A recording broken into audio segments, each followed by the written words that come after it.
Olá, pessoal.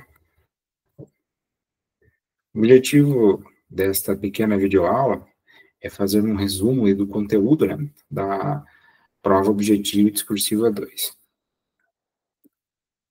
Bom, falando um pouquinho sobre os elementos químicos, existem cerca de 118 elementos químicos conhecidos. Eles estão dispostos, né, em grupos e períodos na tabela periódica. E quando nós falamos de um elemento químico, nós estamos falando necessariamente da substância simples. Quando se diz que um determinado elemento químico foi isolado, significa que uma substância simples, constituída aí por átomos, né, de um mesmo tipo, foi isolada. Isso seria uma definição aí para elemento químico. Elemento químico, portanto, nada mais é que uma substância simples. Os elementos, eles podem ser classificados, né, conforme as suas propriedades, em metais, né, não metais e semimetais. Os metais, né, eles apresentam certas características, né, como condutividade, maleabilidade, né, formam sólidos, exceto o mercúrio, sólidos metálicos. E estes sólidos, né, como eu disse, eles têm certas características físicas, né, como condutividade, são maleáveis, né. Essa questão da condutividade, ela é muito apreciada, né, no contexto das fiações elétricas, né. Não é à toa que os fios, né, eles são constituídos por fios de metais, porque os metais apresentam essa característica, permitindo aí, conforme a ligação metálica, né, permitindo a corrente elétrica, a existência, né, de corrente elétrica. Em contrapartida, os não metais, eles apresentam características opostas, enquanto que os semimetais apresentam, né, certas semelhanças, né.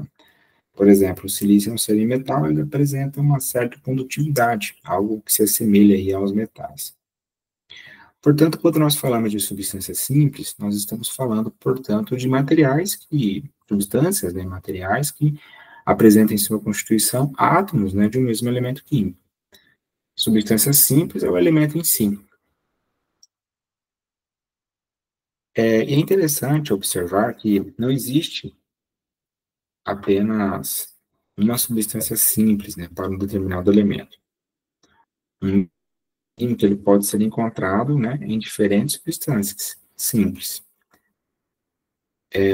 Isso ocorre, por exemplo, com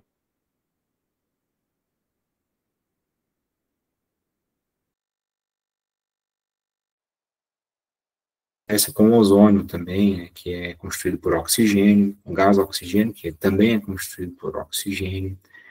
Ambos são constituídos pelo elemento químico oxigênio, mas são substâncias diferentes, né? Ambas são substâncias simples do elemento químico oxigênio, sendo, portanto, substâncias diferentes.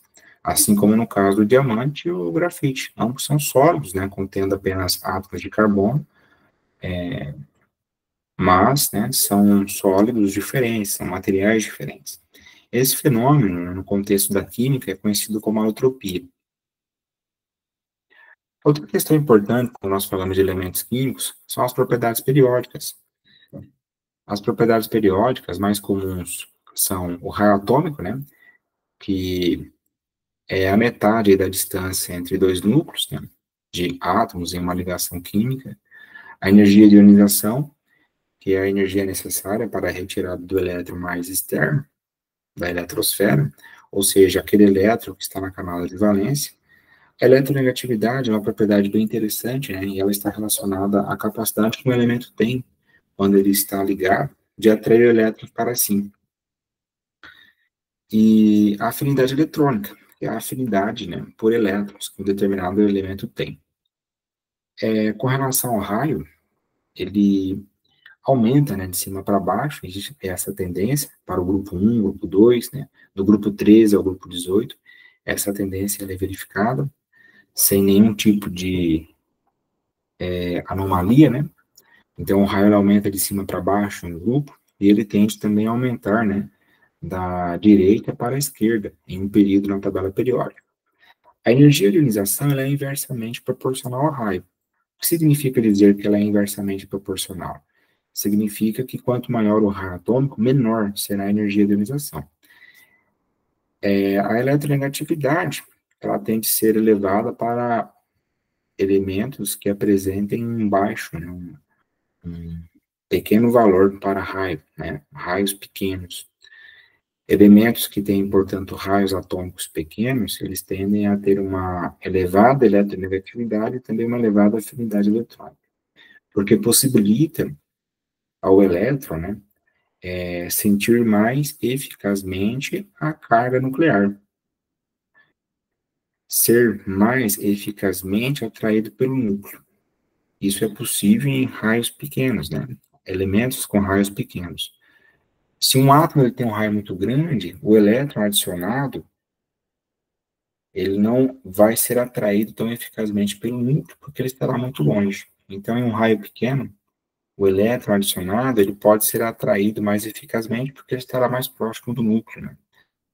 Então, elementos que apresentam uma elevada eletronegatividade e elevada afinidade eletrônica, eles têm raios também pequenos.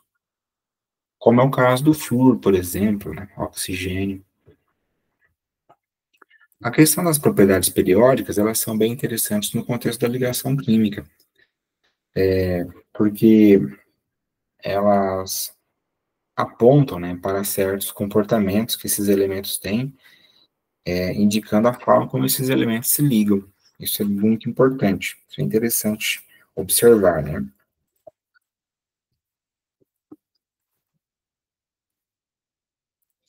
E quanto à ligação química, nós temos três tipos de ligações diferentes, que é a ligação iônica, covalente e a ligação metálica.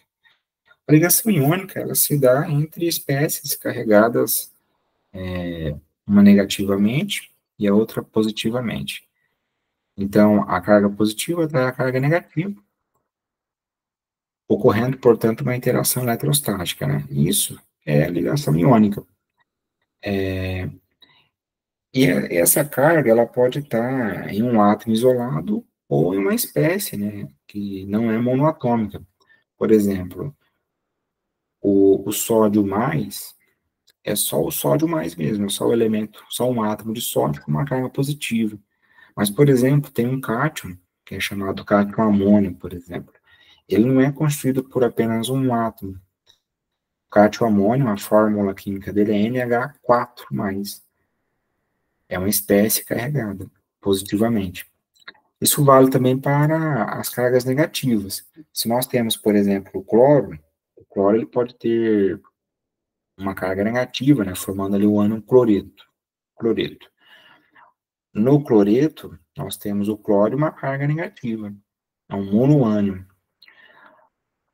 Nós temos também ânions que não são constituídos só por um átomo, como no caso do cloreto. Um exemplo disso é o nitrato, né? Seria um exemplo. O nitrato é NO3-. NO3-. Você tem uma carga negativa. Então, nós temos uma espécie negativa, né? No caso do cloreto, apenas um átomo tem a carga negativa. No caso do nitrato, nós temos ali 4 átomos, né? E uma carga negativa, formando, portanto, um ânion que não é constituído por apenas um átomo, mas um ânion que tem 4 átomos, né? Um de nitrogênio e 3 de oxigênio. Então, na ligação iônica, nós temos uma interação entre a carga positiva do cátion, que pode ser constituído por um átomo ou não, e a carga negativa no ânion, que pode ser um ânion constituído por um átomo ou não. Na ligação covalente, é um pouco diferente. A ligação covalente, ela se dá entre elementos que apresentam, ambos, né, apresentam uma característica de ganhar elétrons.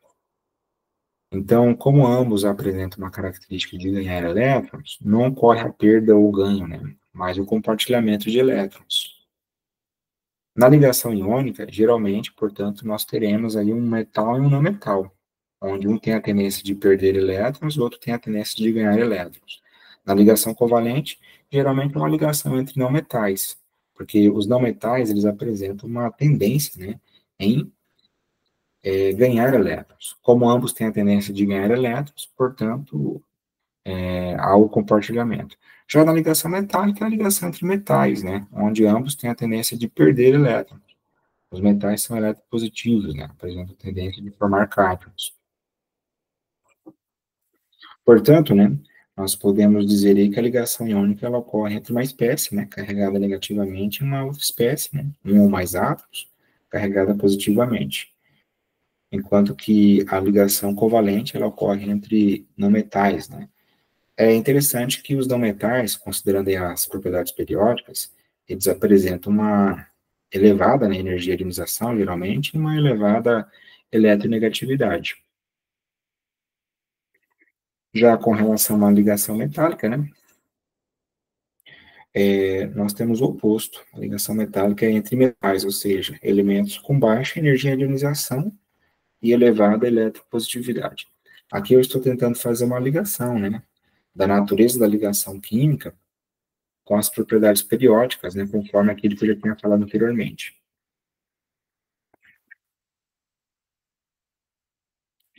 É interessante observar, considerando ainda as propriedades periódicas, né, que um átomo com um raio grande, né, ele sempre vai apresentar aí uma baixa energia de ionização, e isso ocorre porque, como eu disse anteriormente, o elétron está mais longe do núcleo, enquanto que um átomo com um raio atômico pequeno, né, ele tende a ter uma elevada energia de ionização, pois o elétron da camada de valência estará mais próximo do núcleo.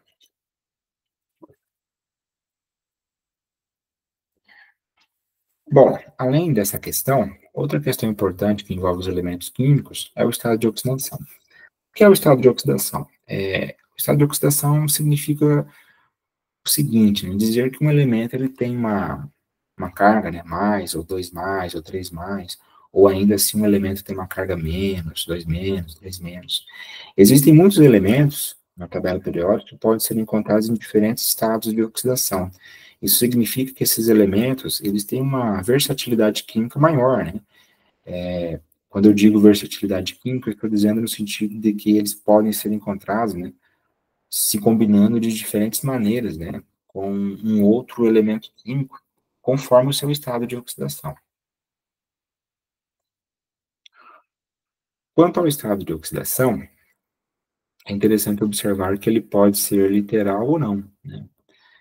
Por exemplo, em um composto como o cloreto de sódio, né, em um composto aí como o cloreto de sódio, nós temos o seguinte, né, que o átomo de sódio ele tem uma carga positiva e o átomo de cloro tem uma carga negativa. No cloreto de sódio, nós temos, portanto, o cloro e o sódio. O sódio é um metal e o cloro é um não metal. O sódio, portanto, ele tende a perder elétrons, metais são eletropositivos, né? E não metais, como no caso do cloro, tende a ganhar elétrons. E no caso do cloreto de sódio, preste bem atenção, né? Que no caso do cloreto de sódio, nós temos aqui um composto iônico, porque nós temos a junção de um não metal com um metal. Em compostos iônicos, a carga, portanto, ela é literal. Ou seja, literalmente o sódio ele perde elétrons para que, nesse caso, né, o cloro ganhe, formando uma carga literal positiva, né, para o sódio e uma carga literal negativa para o cloro. Mas isso é válido no sentido de um composto iônico, né, a carga literal. Para moléculas, como no caso da molécula de água, né, nós não temos cargas literais, mas ainda assim é aplicado, né, o, o conceito aí de estado de oxidação. No contexto de uma molécula, né, nesse caso, é considerada a forma, né, como cada elemento ganharia ou perderia elétron se a ligação fosse 100% iônica. Então, se essa ligação aqui entre o oxigênio e o hidrogênio, ela não é 100% iônica. Ela não é iônica, na verdade, ela é covalente. Mas se ela fosse 100% iônica e ela fosse rompida, como que ficaria o ganho e a perda de elétrons? Primeiramente, qual dos dois elementos é o mais eletronegativo? O mais eletronegativo é o oxigênio. Então, o oxigênio ele ganharia um elétron deste átomo de hidrogênio e o oxigênio também ganharia outro elétron deste átomo de hidrogênio. Dois elétrons no total. Se ele ganha, significa que o estado de oxidação dele é negativo. Como ele ganhou um elétron de cada hidrogênio, seria -2. Aliás, o oxigênio, ele, em muitas substâncias químicas, ele é encontrado, né, com um NOx, né, estado de oxidação igual a -2. Cada átomo de hidrogênio, vamos considerar cada átomo de hidrogênio. Cada átomo de hidrogênio perdeu um elétron. Perdeu significa que ele tem um estado de oxidação positivo, né? Agora, é claro, eu estou dizendo aqui ganhou ou perdeu se a ligação fosse 100% iônica. Isso é uma suposição, só para a gente descobrir o estado de oxidação. Mas, de fato, a ligação ela não é 100% iônica. Aliás, ela não é iônica, ela é uma ligação covalente. Só que nós fazemos esse tipo de raciocínio para nós descobrirmos o estado de oxidação dos elementos que ali estão, né, na constituição da molécula. Então, fazendo isso, a gente chega na conclusão que o estado de oxidação do hidrogênio é positivo, +1, e o estado de oxidação do oxigênio é negativo, né, -2.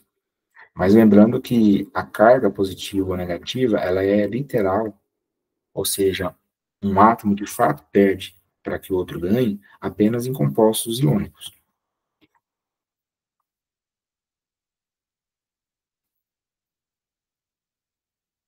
Bom, vamos lá. Então, em compostos iônicos, uma questão importante que nós devemos levar em consideração é que a ligação ela é de tipo iônica, enquanto que em compostos moleculares, né, moléculas, a ligação é do tipo covalente. No contexto das moléculas, é interessante que nós temos um conceito muito importante relacionado à geometria molecular. É interessante observar que a química, né, ela se desenvolveu a tal ponto, né, no qual também é discutido a forma como os átomos estão arranjados, né, em uma molécula. Então, além da composição química, né, a química ela estuda a composição química dos materiais que encontramos no dia a dia, ou seja, o que tem nesses materiais, quais elementos que tem, enfim. Mas, além disso, a química também estuda, no contexto das moléculas, como estes átomos estão arranjados, como eles estão ligados, qual é a disposição, né, tridimensional desses átomos, enfim. E esse contexto ele está relacionado àquilo que nós chamamos de geometria molecular. No caso da geometria molecular, vamos lá, né? As mais comuns são, né, a geometria linear, a geometria linear,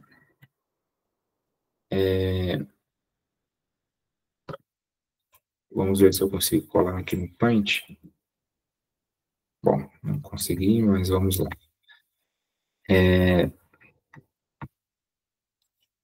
No caso das geometrias mais comuns, nós temos aqui a geometria linear, como nesse caso, né? Aqui um átomo central fazendo duas ligações duplas, né? E não tendo este átomo central nenhum par de elétrons não ligantes. Outra forma de geometria linear é quando o átomo central também não tem nenhum par de elétrons não ligante e ele faz uma ligação tripla e uma simples. Então, a geometria linear ela é possível, por exemplo, em duas situações, né? E são as situações mais comuns. Quando nós temos duas ligações duplas e o átomo central, né, que é essa bolinha verde, esse círculo verde representando o átomo central, e o átomo central ele não tem nenhum par de elétrons não ligantes. Então, duas ligações duplas, né, ou seja, quatro pares de elétrons ligantes, duas ligações duplas, e o átomo central não tem nenhum par de elétrons não ligantes. Ou, como eu disse, outro exemplo de geometria linear, quando nós temos aí uma ligação tripla e uma ligação simples, né, e o átomo central aqui representado pela bolinha verde, não tem nenhum par de elétrons não ligantes. Outra geometria muito comum é a geometria angular, que é a geometria da água. A geometria angular sempre é possível para moléculas que apresentem, por exemplo, dois pares de elétrons não ligantes e dois pares de elétrons ligantes, né? E esses dois pares de elétrons ligantes são, representam, né, duas ligações simples, como é o caso da água. Outra geometria comum também é a geometria trigonal plana, como nesse caso, né? Aqui nós temos uma bolinha verde, uma ligação dupla e duas ligações simples. E o átomo central aqui, representado pela bolinha verde, ele não tem nenhum par de elétron não ligante. Outra possibilidade também são três ligações simples. Outra possibilidade para a geometria trigonal plana, né? São três ligações simples, e aqui no caso o átomo central, representado por essa bolinha vermelha, né? Ele não tem nenhum par de elétrons não ligante. Outra geometria comum é a geometria piramidal trigonal, né? Pirâmide trigonal. No caso da geometria pirâmide trigonal, aqui representada por esse átomo, né? Por essa molécula, né? Com esse átomo aqui representado por uma bolinha azul, vamos considerar que nesse átomo, representado pela bolinha azul, não existe nenhum par de elétrons, aliás, né, exista um par de elétron não ligante, e três pares de elétrons ligantes, representados aí por três ligações simples. Nesse caso, né, três pares de elétrons ligantes, três ligações simples, e um par de elétron não ligante, nós temos a geometria do tipo pirâmide trigonal. Uma outra geometria bem comum é a geometria tetraédrica, né? A geometria tetraédrica, conforme eu expliquei em sala, né, considerando aqui, ó, esse exemplo, nós temos aqui uma bolinha verde, que é o átomo central, nós temos quatro ligações simples. A geometria tetraédrica, ela sempre é possível quando nós temos pares de elétrons ligantes, quatro pares, né, de elétrons ligantes, representando aí quatro ligações simples, e não existe no átomo central nenhum par de elétrons não ligantes. Quando tem essa condição, a geometria em torno do átomo central, portanto, ela será, né, uma geometria tetraédrica. Então, aqui nós temos alguns exemplos, né, das geometrias moleculares mais comuns. Grande parte das moléculas conhecidas tem uma ou outra geometria, né, dessas que aqui passei. Lembrando que os dois risquinhos aqui representam uma ligação dupla, né, três risquinhos, uma ligação tripla, apenas um risquinho apresenta aí uma ligação simples. Aqui no caso da geometria pirâmide trigonal, as formas diferentes de representar, né, um risquinho com uma tonalidade mais forte, né, ou um risco aqui com pontilhados, né, uma, uma linha pontilhada, essa forma de representar é apenas uma tentativa, né, gráfica de dizer que esses átomos não estão no mesmo plano aqui da tela do computador. Isso acontece também para a geometria tetraédrica, né? Esse risquinho mais forte aqui representa que o átomo que está ligado ao átomo central está à frente do plano, né? A gente poderia dizer assim, da tela do computador, enquanto que o átomo que está ligado ao átomo central aqui, por essa linha pontilhada, está atrás do plano.